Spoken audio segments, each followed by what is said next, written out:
TVN 24 television দেখতে আজই call করুন 7187776556 লগ ইন করুন www.totalcablebd.com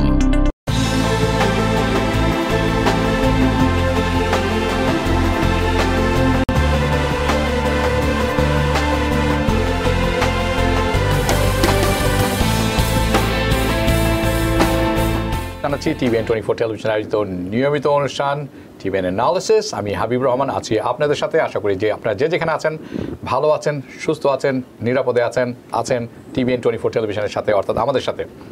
যারা বাসায় বসে টেলিভিশনের পর্দায় সরাসরি দেখছেন স্বাগত জানাচ্ছি প্রথমে আপনাদেরকে। আশা করি আপনারা ভালো আছেন, সুস্থ আছেন এবং নিরাপদেও আছেন।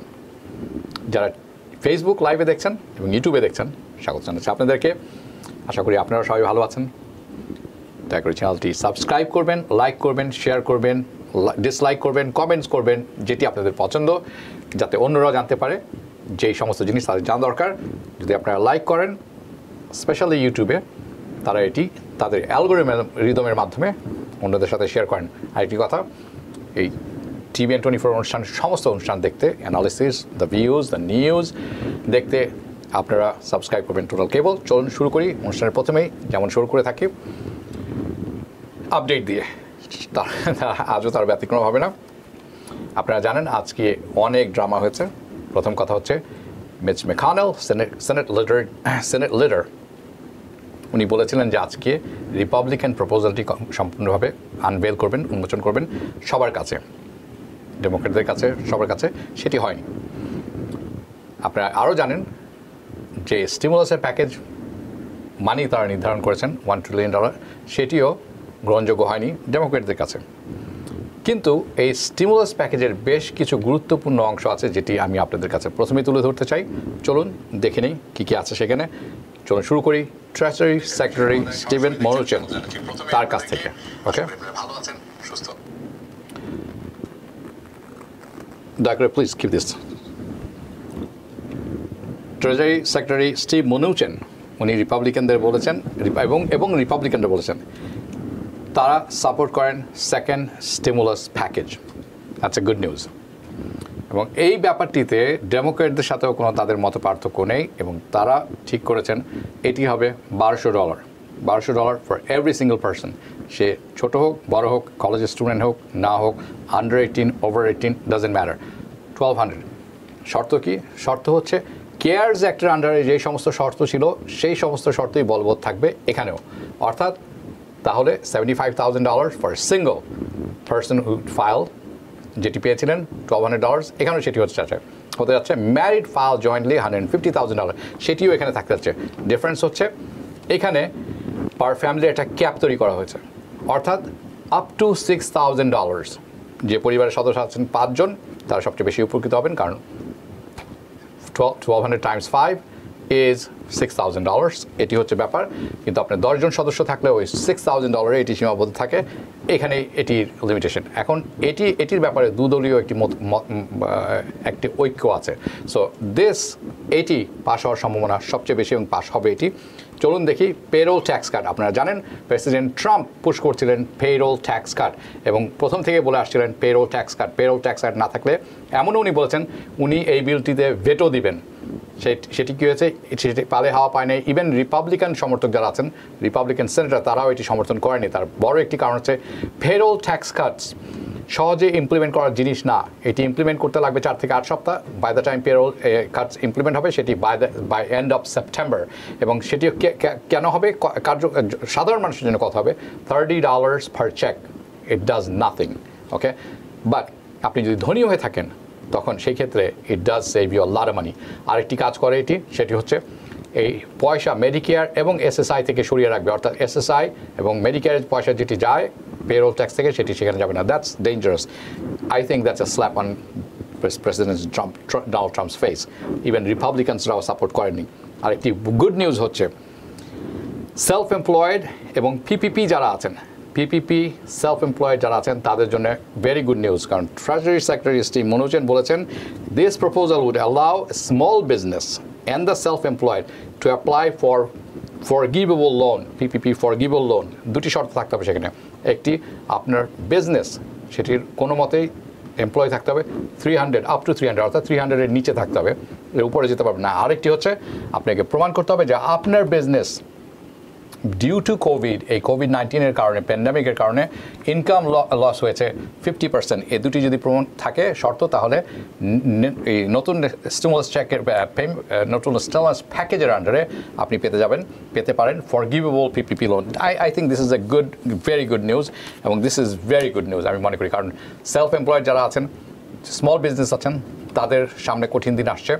আপনারা জানেন লেবার নাম্বার আমাদের কাছে আজকে এসেছে, লেবার ডিপার্টমেন্ট তার নাম্বার এসেছে, এবং সেটি এখনই জানিয়ে রাখতে চাই। সেটি হচ্ছে গত সপ্তাহে every Thursday labour department number প্রকাশ করে থাকেন। গত এক সপ্তাহে 1.4 মিলিয়ন নতুন আনএমপ্লয়মেন্ট ক্লেম হয়েছে। তার আগের সপ্তাহে আপনাদের আমি বলেছিলাম 1.3 মিলিয়ন, তার মানে 1 লাখ লোক বেশি আনএমপ্লয়মেন্ট ক্লেম করেছে। আপনারা জানেন রিপাবলিকানরা বলছেন V shape recovery, economic recovery, সেটা আমি দেখতে পাচ্ছি না। তারা কোথায় দেখছেন আমি ঠিক জানি না।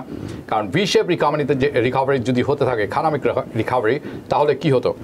আপনি দেখতেন আনএমপ্লয়মেন্ট রেট ড্রপ করতো অ্যাগ্রেসিভলি, বাট সেটি আমরা দেখছি না। So I do not know তারা কোথায় কোন জিনিস দেখছেন। তাহলে এইটির মধ্যে আরও কিছু আছে এই বিলে, সেটি হচ্ছে $105 billion for education, $16 billion defunding for CDC, funding for CDC rather. আপনারা জানেন প্রেসিডেন্ট ট্রাম্প বলেছেন উনি সিডিসিকে কোনো পয়সা দেবেন না, এখন সেখান থেকে পিছু হটেছেন এবং $16 billion সেখানে রাখা হয়েছে। This is a good news. This is also, আমি জানি না কেন উনি সিডিসিকে পয়সা দিতে চান না কোভিড-19 টেস্ট অ্যান্ড রিসার্চের জন্য, but this is a very good news. ডিসএগ্রিমেন্টগুলো কোথায়? ডিসএগ্রিমেন্ট হচ্ছে বিগ প্রবলেম। একটি হচ্ছে state and local government. Republican ডেমোক্রেটরা চাচ্ছেন $1 trillion just for state and local government fund হিসাবে। রিপাবলিকানরা বলছেন $0, তারা একটি পয়সাও এখানে দিতে রাজি নয়। This disagreement thing. আরেকটি হচ্ছে কি লায়াবিলিটি প্রোটেকশন। রিপাবলিকানরা বলছেন ঢালাওভাবে সবার জন্য লায়াবিলিটি প্রোটেকশন থাকতে হবে। ডেমোক্রেটসরা বলছেন লায়াবিলিটি প্রোটেকশনের প্রয়োজন আছে, কিন্তু এটা ঢালাওভাবে থাকতে হবে না। যদি নেগলিজেন্সি থাকে সেই ক্ষেত্রে ওনার অথবা এমপ্লয়ার যিনি হন না কেন উনি লায়াবল হবেন। This is a big deal because রিপাবলিকানরা চাচ্ছেন to protect the employers, Democrats want to protect employees. Republican তারা প্রোটেক্ট করতে চান doctors, nurses, medical staffs. Democrats চান প্রোটেক্ট পেশেন্টস। রিপাবলিকান চাচ্ছেন to protect the schools, Democrats wants to protect the students. Big difference এখানে। এই দুটি বিষয় নিয়ে বিরাট মত পার্থক্য আছে দু দলের মধ্যে, এবং যে স্টিমুলাস প্যাকেজের আকার বলা হয়েছে রিপাবলিকানের পক্ষ থেকে সেটি $1 trillion, সেটিও কোথাও যাবে না। আমার কাছে যেটি মনে হচ্ছে $1 trillion is a negotiation place, একটি নেগোসিয়েশনের জায়গা তৈরি করা, এবং এইটি আমি কয়েক সপ্তাহ আপনাদের বলেছিলাম যদি আমাকে কেউ জিজ্ঞেস করে আমি বলবো যে it's can go into 1.7 or $1.8 trillion, সেখানে হয়তো যাবে, দেখা যাক কি হয়। কিন্তু একটি জিনিস আমার কাছে পরিষ্কার হয়েছে, even this stimulus package, after this stimulus package, এই স্টিমুলাস প্যাকেজ পাস হওয়ার পরেও আমার মনে হচ্ছে there will be a follow up stimulus package coming. তার মানে আমি আপনাদের সাথে হয়তো সারা বছরই থেকে যাব, দেখা যাক কি হয়। এই সমস্ত বিষয়ে আলাপের পরেও বেশ কিছু আলাপ আমাদের থাকবে, ইমিগ্রেশন বিষয়, ট্যাক্স বিষয়ে, রেন্ট রিলিফ বিষয়ে। এই সমস্ত আলাপ করার জন্য আমার সাথে আজ স্টুডিওতে যোগ দিয়েছেন মোহাম্মদ এন মজুমদার। স্বাগত জানাচ্ছি আপনাকে, the master of law. Thank you for coming to the studio. আমি জানি আপনি বিজি, চলুন আমরা আলোচনা শুরু করি। আলোচনার শুরুতে আমি জানিয়ে রাখতে চাই কিছু প্রশ্ন আমি আপনার জন্য নিয়ে রেখেছিলাম অলরেডি। চলুন সেখান থেকে শুরু করি। প্রথম প্রশ্ন মাহমুদ রহমান, উনি বলেছেন I have seek asylum 2015 but my case is still pending. They never called me in the court by the time I got married in 2019 and applied for adjustment of status. My question is, how do I take out my asylum case? Do I even need to take out my asylum case? I can refuse it during my interview, green card too. Please tell me. Sure, thank you Habib bhai. This is very common question. কারণ অনেকেই সাইলেম pending থাকাকালীন বিয়ে করে এবং adjustment of status file করে। তবে এই ধরনের কেস এগুলা অন্যান্য অ্যাডজাস্টমেন্ট অফ স্ট্যাটাস কেসের সাথে ভিন্ন। এটা লক বক্সে ফাইল করতে হয়, বিশেষ পদ্ধতিতে পাঠাইতে হয়, এবং এখানে লয়ারের ভূমিকা অত্যন্ত গুরুত্বপূর্ণ। যে লয়ার আপনার অ্যাসাইলাম ফাইল করেছেন ওনাকেই এইটা অ্যাডজুডিকেশন প্রসেস যাইতে হবে। যদি আপনার লয়ার না থেকে থাকে you must hire a lawyer. যদি আপনি এখন অ্যাডজাস্টমেন্ট স্ট্যাটাস সেপারেটলি ফাইল করে থাকেন this will not go no higher, আপনি জটিলতা সৃষ্টি হবে। সো আমরা স্ট্রংলি অ্যাডভাইস করি আপনার পছন্দের লয়ারের মাধ্যমে এডুকেশন প্রসেসটা কমপ্লিট করুন। ধন্যবাদ। তাহলে চলুন দ্বিতীয় প্রশ্নে যাই, সেটি হচ্ছে আরমান খান দুঃখিত বলছেন, I got married over video conference earlier this month. Video কনফারেন্সের মাধ্যমে উনি বিয়ে করেছেন। My wife is in the US, she is in the US, she is a US citizen. My question is can my wife apply for me for a visa from USA? Alright, thank you. যদি আপনার কোশ্চেনটা clear না, আপনি কি video কনফারেন্সের বিয়েটাকে এখানে করেছেন, যদি এখানে নিউ ইয়র্ক সিটিতে নিউ ইয়র্ক স্টেটে গভর্নর অর্ডার দিয়েছিল কোভিডের কারণে আপনার online marriage valid for now, but যদি বাংলাদেশে হয়ে থাকে এটা ভ্যালিড না। নিউ ইয়র্ক স্টেটে যদি হয়ে থাকে এটা ভ্যালিড ম্যারেজ, আপনার ম্যারেজ সার্টিফিকেট যদি থাকে আপনি অ্যাডজাস্টমেন্ট স্ট্যাটাস কেস ফাইল করতে পারেন অথবা অ্যাডজুডিকেশনের জন্য ফাইল করতে পারেন। ওকে, মারুফ আহমেদ উনি জানতে চেয়েছেন, বলছেন যে স্যার ইউএস এম্বাসি আমাকে কারণ দেখিয়ে রিফিউজ করেছে। উনি হয়তো ভিসা অ্যাপ্লাই করেছিলেন, সময় দিয়েছে 180 দিন, রিফিউজ করলে আমি কি আর ভিসা কখনো দেবে না? Please answer. আমার সারা জীবনের ব্যাপারটা কি খুবই ভয় কাজ করছে, জানাবেন একটু দয়া করে। এটা আরও বিস্তারিত আমাদেরকে জানতে হবে, কারণ যদি আপনি ডিনাই করে থাকে, রিফিউজ করে থাকে, আবার যদি আপিলের সুযোগ থাকে সেখানে বা মোশন টু রিওপেনের সুযোগ থাকে করা যাবে। আর যদি সেখানে পার্মানেন্ট ভার, অনেক সময় পার্মানেন্ট ভার করে দিয়ে তখন আর কিছু করার থাকে না ফেডারেল আপিল ছাড়া। But there is always some way, আপনার জন্য উচিত হবে আপনার পছন্দের অ্যাটর্নির সাথে কথা বলা।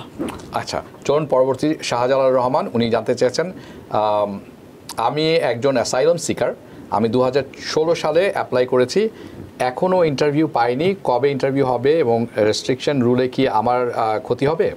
না, আপনার যেহেতু আগে ফাইল করা, নতুন রুল আপনার জন্য অ্যাপ্লিকেবল না। বাট এখন আমি বলবো অমঙ্গল বিলম্বে আসাই ভালো, যেহেতু আপনার কেস ডাকতেছে না, সুতরাং আপনি তো ওয়ার্ক পারমিট পাবেনই। এবং পরবর্তী সরকার পরিবর্তন হইলে ইমিগ্রেশনের ব্যবস্থা কিছুটা লঘু হইতে পারে, সেক্ষেত্রে আপনার জন্য ভালো হবে। বাট অ্যাট দিস টাইম যদি তারা না ডাকে আপনি কিছুই করার নাই, you just have to wait and see ইন্টারভিউর জন্য। আচ্ছা,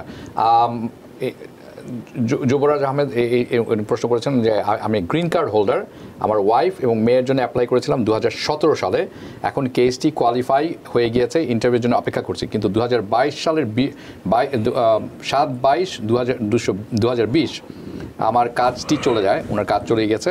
এখন কি আমার ওয়াইফের ইন্টারভিউর সময় কোনো সমস্যা হবে কিনা জানাবেন, কোনো ডকুমেন্টস লাগবে না কিনা জানাবেন দয়া করে। যদি আপনারা সমস্ত ডকুমেন্ট সাবমিট করে থাকেন সেখানে হয়তো আর কোনো ডকুমেন্টস চাইবে না। আর যদি আপনি স্পন্সর না দিয়ে থাকেন তাহলে আপনাকে স্পন্সর দিতে হবে। ইনকাম যদি আপনার না হয় স্টিল জয়েন্ট স্পন্সর ভ্যালিড আছে, আপনি জয়েন্ট স্পন্সর দিতে পারবেন। আচ্ছা, আমাদের বোন সালমা উনি ফোন করেছিলেন 7টার সময় ভিউজ অনুষ্ঠানে, উনি জানতে চেয়েছেন যে উনি গ্রিন কার্ড হোল্ডার, ওনার ছেলের জন্য অ্যাপ্লাই করেছিলেন 2014 সালের সেপ্টেম্বর মাসে, এটা এখন কতদিন লাগতে পারে? এটা ডিপেন্ড করে, ওনার ছেলের বয়স যদি 21 বছরের কম হইতো এতদিন এসে আসার কথা, নিশ্চয়ই ওনার ছেলের বয়স 21 বছরের বেশি, সেজন্য আপনাকে কমপক্ষে এখন 8.5 ইয়ার, যদি 14 হয়ে থাকে 14 আর 8 22, সো নেক্সট ইয়ার অথবা ইয়ার আফটার আপনি আপনার ছেলেকে ডাকবে। চলুন, আমাদের সাথে আছেন অনেকে ফোনে, কয়েকটি প্রশ্ন এখনই নিয়ে নিব। প্রিয় দর্শক, কে আছেন নাম জানিয়ে প্রশ্নটি করবেন। TVN 24 টেলিভিশন দেখতে সাবস্ক্রাইব করুন টোটাল কেবল বিডি +1 718 777 6556। ওকে, আমি কল আস্তে আস্তে আরেকটি প্রশ্ন আপনাকে ফেসবুক থেকে তুলে ধরি। নাইমা বানু উনি বলছেন, dear Habibur Rahman, I am Nasima from Jamaica, I applied for siblings visa category for my sister. The problem is her place of birth is different in her birth certificate. I submitted at the time of applying, then her passport which is she has now. তার মানে পাসপোর্টের যেটি place of birth আর উনি যেটা submit করছেন it's not the same. What should I do now? ওইটা যদি ভুল হয়ে থাকে আপনি যদি ব্যাখ্যা যদি করতে পারেন, it's not a big deal. যখন DS-260 ফাইল করবেন তখন আপনাকে এটা এক্সপ্লেন করার সুযোগ দিবে। যদি ডিফারেন্ট থাকে, ডিফারেন্ট কেন হয়েছে সেটা এক্সপ্লেন, কী এররের কারণে হয়েছে সেটা এক্সপ্লেন করলে হবে। ওকে, মোহাম্মদ সিদ্দিকি উনি বলছেন, হাবিব ভাই কেমন আছেন? ভালো আছি সিদ্দিকি ভাই। আমি 2014 সালে F1 ভিসাতে আমেরিকাতে এসেছি, সেই বছরই বিয়ে করেছি।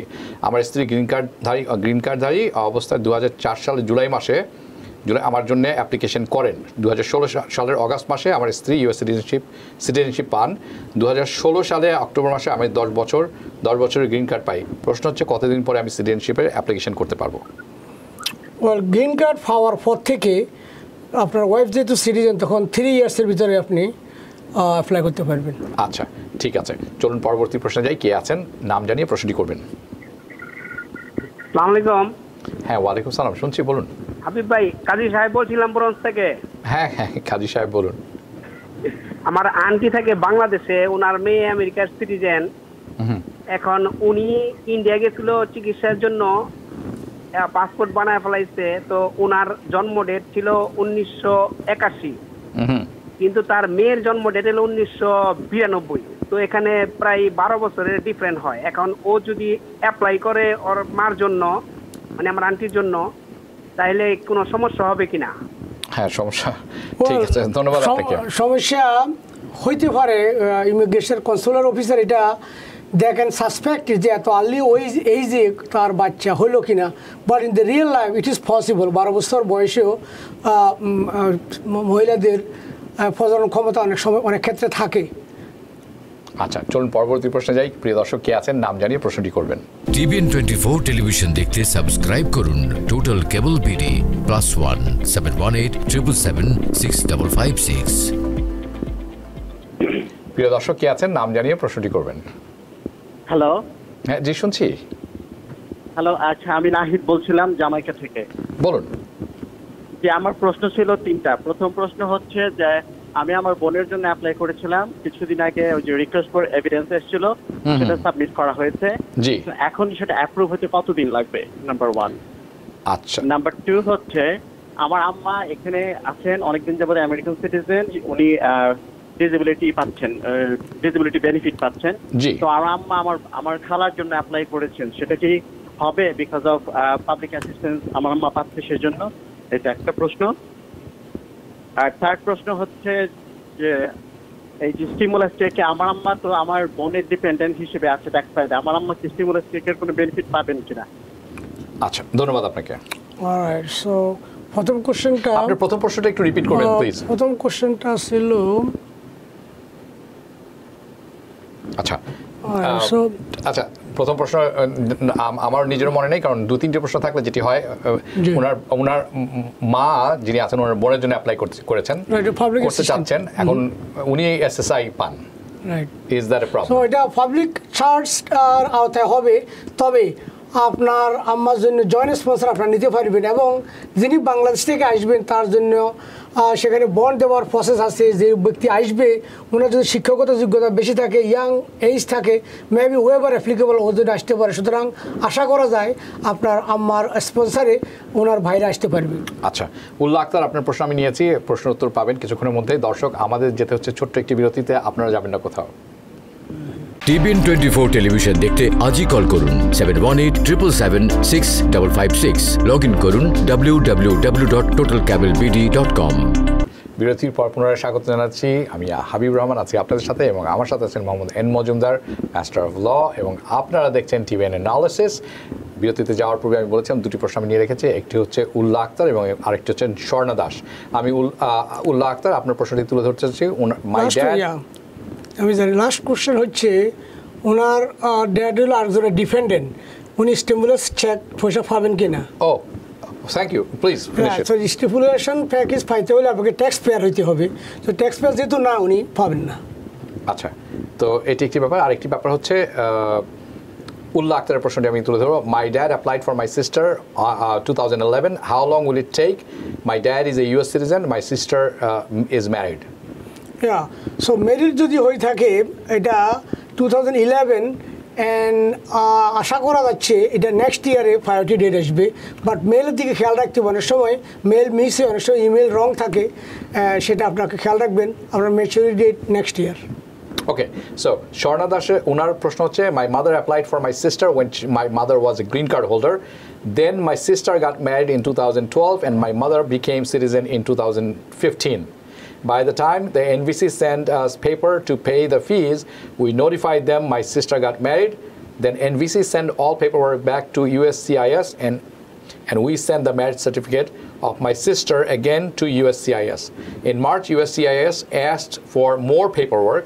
My question is there going to be a cancellation on our case because my sister got married before my mother became citizen? Yeah possible, কারণ আপনার সিটিজেন না হইলে গ্রিন কার্ডধারী তার মেরিড চিলড্রেনের জন্য স্পন্সর করতে পারে না। তো সুতরাং আপনারা ওই জিনিসটা এক্সপ্লেন করতে হবে, অথবা you can file a petition to upgrade the existing petition, underline পিটিশনটা আপগ্রেড করার জন্য as a beneficiary of US citizen, তাহলে হয়তো এটা প্রসেস করা যাইতে পারে। So you need a someone who know what to do, go to the website, upload the document, talk to the NBC, maybe it is doable, upgrade করা doable হতে পারে। Okay, Nazrul Islam আপনি বলছেন যে I lost the question, I did lose the question. সাধারণত সেটা হয় না, আজকে হচ্ছে আমি দুঃখিত। 2-3টি প্রশ্ন থাকলে একটু কষ্টসাধ্য হয়ে যায় সেটি মনে রাখা অনেক সময়, কারণ আরও অনেক প্রশ্ন আমি দেখছি আপনাদের এখান থেকে। একটি ব্যাপার অনেকে জানতে চেয়েছেন এবং আমি মিস করেছি সেই আপডেটটা প্রথমে দিতে। যেই সমস্ত বিষয়ে আপনার ডেমোক্র্যাট এবং রিপাবলিকানদের মতৈক্য হয়েছে তার মধ্যে একটি বড় হচ্ছে ফেডারেল আনএমপ্লয়মেন্ট বেনিফিট, যেটা আপনারা PUA নামে জানেন, এটি অনেকে বলেন FPUA, federal pandemic unemployment assistance. সেটির ব্যাপারে মতনৈক্য কোথায় হয়েছে? তারা বলছেন যে তারা দু দলই চান, দু পার্টি চান এটি এক্সটেন্ডেড হোক। দ্য প্রবলেম যেখানে সেটি হচ্ছে ফর হাউ মাচ মানি, সেখানে এখনও কোনো ডিসিশন হয়নি। দুদলই কথা বলছেন, ডেমোক্রেটরা কোনো মতেই, দুঃখিত রিপাবলিকানরা কোনো মতেই উঠছেন না $200 উপর, সেখানে রয়ে গেছেন। কেউ কিছু রিপাবলিকান আছেন তারা বলছেন $120, $120। মজুমদার সাহেব হাসছেন এবং উনি জানেন যে এই কথাটি সত্যিও, কিন্তু আমরা যতটুকু জানি যে এটি একটি নেগোসিয়েশন পর্যায়ে আছে। আমরা আশা করছি 200 না, আরেকটু বেশি হওয়া উচিত এবং সেটাই হয়তো বা হবে। আমরা জানতে পারবো আগামীকাল, আগামী পরশু এরকম আপডেট থাকলে আমরা জানাতে থাকবো আপনাদেরকে এই আপডেট। বাট সুখের বিষয় হচ্ছে ক্যান্সেল হয়নি, এটা এক্সটেনশন করবে, দু দলই এই মত পোষণ করেন। চলুন আমরা যাবো পরবর্তী প্রশ্নে। প্রিয় দর্শক কি আছেন নাম জানিয়ে প্রশ্নটি করবেন। TVN 24 টেলিভিশন দেখতে সাবস্ক্রাইব করুন টোটাল কেবল বিডি +1 718 777 6556। প্রিয় দর্শক কি আছেন নাম জানি, জি বলুন। ওয়ালাইকুম সালাম। আমি নজরুল জামাইকা কুইন্স থেকে বলছি। বলুন। যে আমি সিটিজেন, আমার ছেলে গ্রিন কার্ড নিয়ে আসছিল বাংলাদেশ থেকে, তখন তার জন্য আমি পাসপোর্টের জন্য অ্যাপ্লাই করি, সে আমেরিকান পাসপোর্ট পাইছে, ওইটা নিয়ে ট্রাভেল করতেছিলাম। এখন কি ওর সিটিজেনশিপ পরীক্ষা দিয়ে তার কি ওই সার্টিফিকেট নিতে হবে না ওই পাসপোর্টই চলবে? খুব ভালো প্রশ্ন করেছেন, ধন্যবাদ আপনাকে নজরুল সাহেব। আবার গ্রিন কার্ড এক্সপায়ার হয়ে গেছে 2019 আচ্ছা, গ্রিন কার্ড এক্সপায়ার হয়ে গেছে। আচ্ছা ঠিক আছে, ভেরি ইম্পর্টেন্ট। আপনি আপনার বয়স যদি 18 বছর নিচে হয়ে থাকে ওনার জন্য আপনি N600 ফাইল করতে পারেন, আর যদি বয়স বেশি হয়ে থাকে উনি নিজেই N6 N400 ফাইল করে সিটিজেনশিপের অ্যাপ্লাই করতে হবে এবং সিটিজেনশিপ সার্টিফিকেট নেওয়া বাধ্যতামূলক, কারণ পাসপোর্টটা দিয়ে শুধু আপনি ট্রাভেল করতে পারেন। আর সিটিজেনশিপের প্রমাণ শুধুমাত্র সিটিজেনশিপ সার্টিফিকেট, অথবা যারা এখানে বর্ন হয়েছে বার্থ সার্টিফিকেট হলো প্রুফ অফ সিটিজেনশিপ, আর passport is the proof of citizenship. Passport is, আপনার অনেকে কিন্তু মনে করেন যে passport is a proof of citizenship. Passport কিন্তু একটা ট্রাভেল ডকুমেন্ট। হ্যাঁ, আমরা সবসময় রাখেন পাসপোর্ট সিটিজেনশিপের একটি সার্টিফিকেট হয়, ন্যাচারালাইজ, যদি ন্যাচারাল সিটিজেন হয়ে থাকেন সেক্ষেত্রে আপনি শুনেছেন কি করতে হবে আপনাকে। আমি যাব পরবর্তী প্রশ্নে, কি আছেন নাম জানিয়ে প্রশ্নটি করবেন। TVN 24 টেলিভিশন দেখতে সাবস্ক্রাইব করুন টোটাল কেবল বিডি +1 718 777 6556। আসসালামু আলাইকুম। ওয়ালাইকুম সালাম, বলুন। হাবিব ভাই, আমি আরেকদিন প্রশ্ন করেছিলাম, যাই হোক এতদিন না থাকাতে আমি জবাব পাইনি। আমার প্রশ্ন হলো ইমিগ্রেশন সম্পর্কিত। আমি বাংলাদেশ থেকে একটা চাইল্ড অ্যাডপশন করতে চাইতেছিলাম, আমার ছেলে মেয়ে নেই।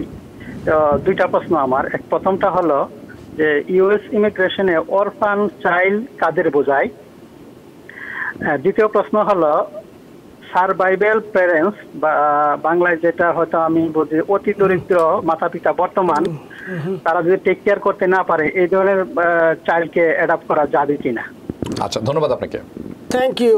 এই কোশ্চেনটা আমরা অলমোস্ট এভরিডে একটা কল পাই, অনেকে বলে যে বাংলাদেশ থেকে একটা ছেলে আনতে হয়। বাংলাদেশ থেকে প্রথমত আমি বলে রাখি চাইল্ড অ্যাডপ্ট করা অত্যন্ত কঠিন, কারণ হলো দুইটা। একটা হলো প্রথমেই ইউএস এমবেসি ইন ঢাকা তারা মনে করবে যে বাংলাদেশের লোকেরা দরিদ্র, তারা যেন তেনভাবে চায় যে এই দেশে আসার জন্য। দ্বিতীয় কারণ হচ্ছে আমরা অনেক সবাই চায় তার আত্মীয় স্বজন বন্ধু মাধ্যমে গ্রামের একটা লোককে এখানে নিয়ে আসতে, যদিও এটা ভালো জিনিস, আমরা সবাই সমর্থন করি নৈতিকভাবে, বাট আইনের দিক থেকে এটা that's not how it work. আপনাকে অরফান্স বলতে বোঝায় যে কোনো রেজিস্ট্রিকৃত অরফেন যে এতিমখানে যে একটা ছেলে সেখান থেকে আনতে হবে, who is not you related to you. আচ্ছা, আর সার্ভাইভাল প্যারেন্টস বলতে বোঝায় ওই ছেলে বা মেয়ে তার পিতামাতা বেঁচে আছে কিনা, বাঁচে থাকলে তাদের ওই বাচ্চাদেরকে টেক কেয়ারের মতো ক্ষমতা আছে কিনা, যদি থাকে তাদের প্রায়োরিটি বেশি, যদি না থাকে তারা সেখানে ওয়েভার সাইন করতে হবে, তাদের কোনো আপত্তি নেই এখানে নিতে।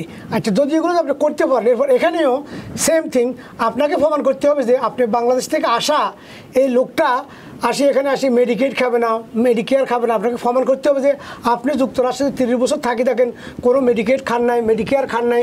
ছেলেটা আসার পরে তার শিক্ষার ব্যবস্থা, লেখাপড়ার খরচ আপনি দিতে পারবেন, তার জন্য একটা বেডরুম প্রোভাইড করতে পারবেন, তার জন্য লেখাপড়ার এক্সপেন্স প্রোভাইড করতে পারবেন।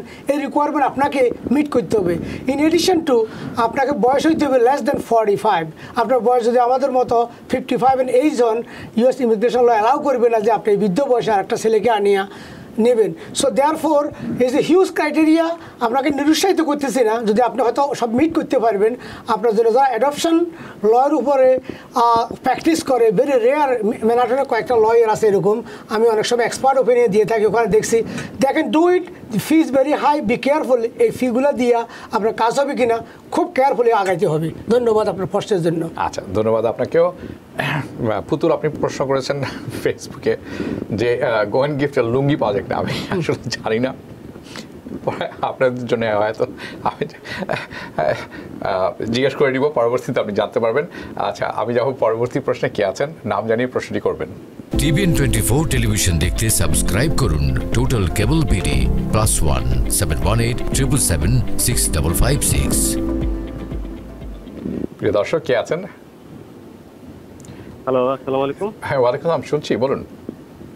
জি, কেমন আছেন হাবিব সাহেব? আমি ভালো আছি, আশা করি আপনিও ভালো আছেন। জি, আমি মাহবুব, আমি আটলান্টা জর্জিয়া থেকে বলছিলাম। হ্যাঁ, বলুন। আমার দুইটি কোশ্চেন। বলুন। প্রথম কোশ্চেন হচ্ছে যে আমি আনএমপ্লয়মেন্টে থাকা অবস্থায় কোনো ইমিগ্রেশন প্রত্যাশীকে কো স্পন্সর হতে পারবো কিনা, আর দ্বিতীয় কোশ্চেনটি হচ্ছে আনএমপ্লয়মেন্ট বিষয়ক। আমি গত এপ্রিল 1 থেকে আনএমপ্লয়মেন্টের জন্য অ্যাপ্লাই করছিলাম এবং আনএমপ্লয়মেন্ট বেনিফিট যেটা এটা পেয়ে যাচ্ছি, কিন্তু গত 2রা জুন থেকে আমার আনএমপ্লয়মেন্টটা সাডেনলি স্টপ হয়ে গেছে। গত 22 জুন আমি আরেকটা ওদের কাছ থেকে মেল পাইছি, যেটাতে ছিল যে আমার আনএমপ্লয়মেন্ট ডিটারমিনেশন হয়েছে, আমি এন্টাইটেল আনএমপ্লয়মেন্ট পাওয়ার জন্য, আর আমি 39 উইক পাবো সেটা। কিন্তু ওরা আমার 15 দিনের টাইম দিয়েছিল অ্যাপিল করার জন্য, যদি আমি সংক্ষুব্ধ হই, কিন্তু আমার তো অ্যাপিল করার প্রয়োজন নাই, কারণ আমি স্যাটিসফাইড। ওরা বলছিল যে অ্যাপিল টাইমটা শেষ হওয়ার পর 15 দিনের পরে এটা অটোমেটিকলি চালু হবে এবং এরপর আমি আমার পেমেন্ট পাবো। এখন পর্যন্ত আমি আমার কোনো পেমেন্ট পাইনি। আমি ওদের সাথে যোগাযোগ করার সর্বাত্মক চেষ্টা করছি। আমি লেবার ডিপার্টমেন্টে যথাসাধ্য ফোন করার চেষ্টা করছি, সবসময় কিন্তু তাদের ফোনে কল যাচ্ছে না। আমি তাদের যতটুকু সম্ভব মেইল অ্যাড্রেস কালেক্ট করে ইমেল করছি, কোনো রেসপন্স পাইনি। তো এই বিষয়ে আসলে আপনাদের কাছে কোনো সমাধান আমি পেতে পারি কিনা বা কি করতে পারি, আপনাদের পরামর্শ চাচ্ছি। আচ্ছা, ধন্যবাদ আপনাকে। প্রথম উত্তর হচ্ছে আপনার স্পন্সর করতে পারবেন কিনা। স্পন্সরের ক্রাইটেরিয়া হচ্ছে, ওয়ান অফ দ্য ক্রাইটেরিয়া আপনি গ্রিন কার্ড হোল্ডার হইতে হবে অথবা সিটিজেন হইতে হবে। এখন যদি আপনি ইমিগ্রেশন প্রসিডিংয়ে থেকে থাকেন, এর অর্থ আমি বুঝলাম না আপনার গ্রিন কার্ড আছে কিনা। গ্রিন কার্ড যদি থেকে থাকে আপনি পারবেন, আর সিটিজেন হইলে আপনি স্পন্সর করতে পারবেন, কো স্পন্সর হইতে পারবেন। নেক্সট হইলো আপনার যে আনএমপ্লয়মেন্ট সংক্রান্ত যে জটিলতা, এই জটিলতার জন্য যে কথাটা আমাদেরকে বলেছেন, এই কথাটুকুই আপনি এক্সপ্লেন করতে হবে।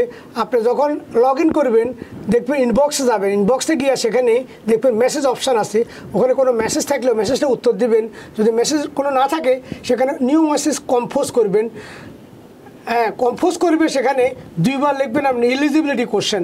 এরপর আপনি বলবেন যে কথাগুলো আমাদেরকে বলছেন এই কথাগুলো সাজিয়ে বলবেন, এবং রিকোয়েস্ট করবেন যে একটা ওয়ার্ড ইউজ করবেন যে I am petitioning to issue my benefit retroactively. Retroactively means from the date of filing that benefit has been pending.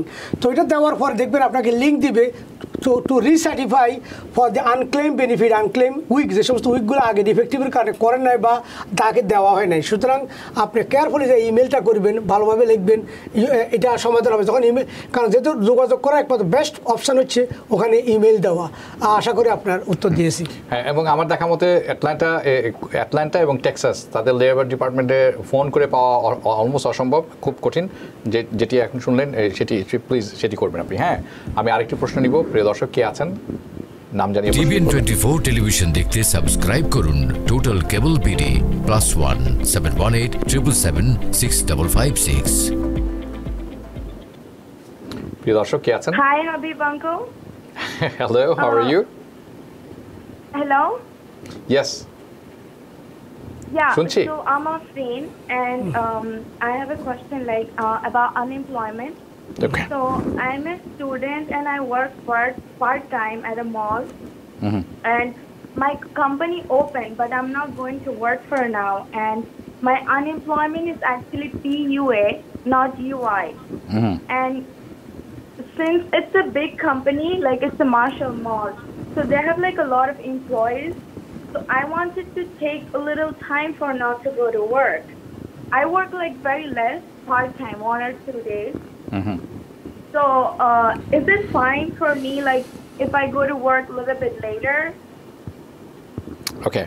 Well, the rule is... I have one more question. Go ahead.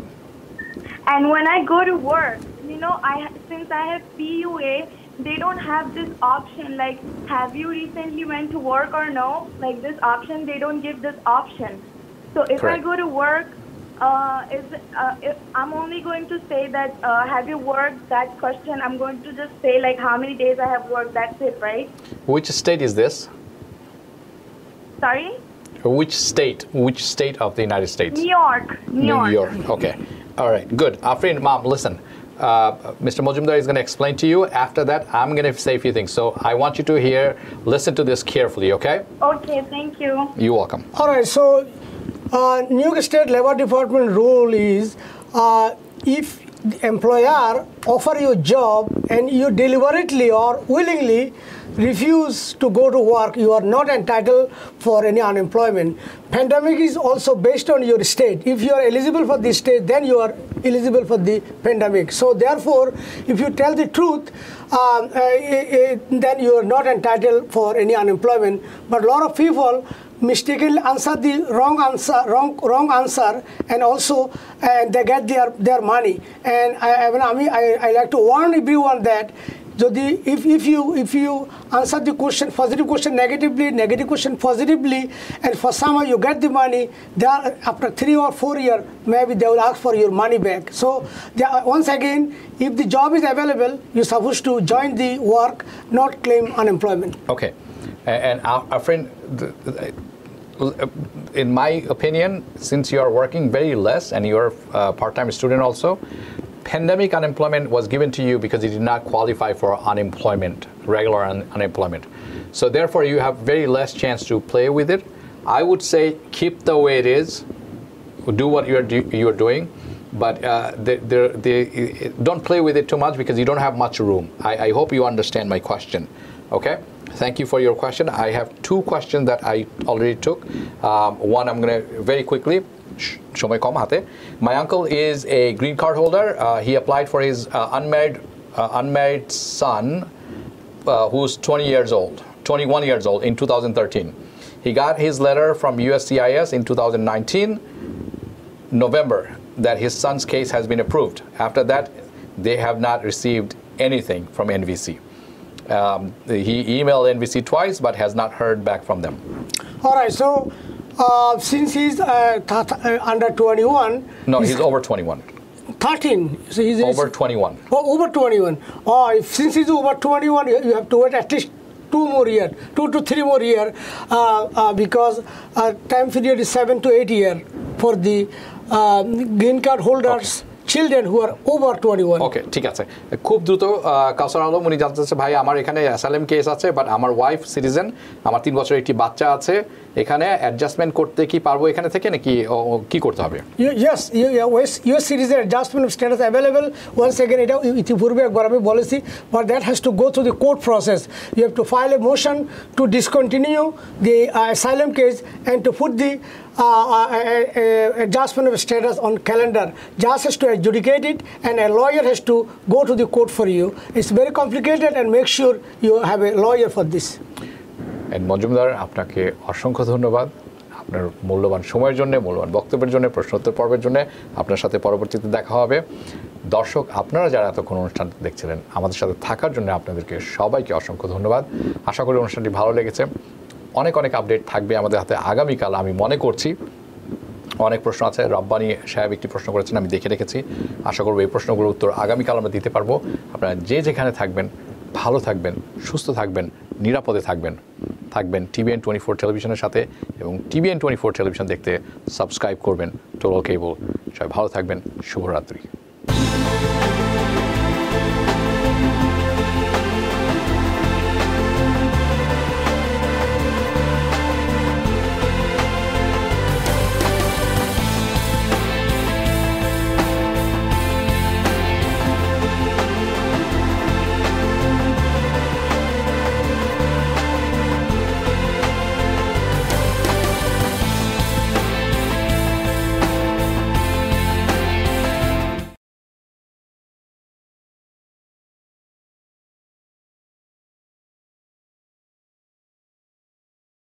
TVN 24 television দেখতে আজই call করুন 7187776556 log in করুন www.totalcabelbd.com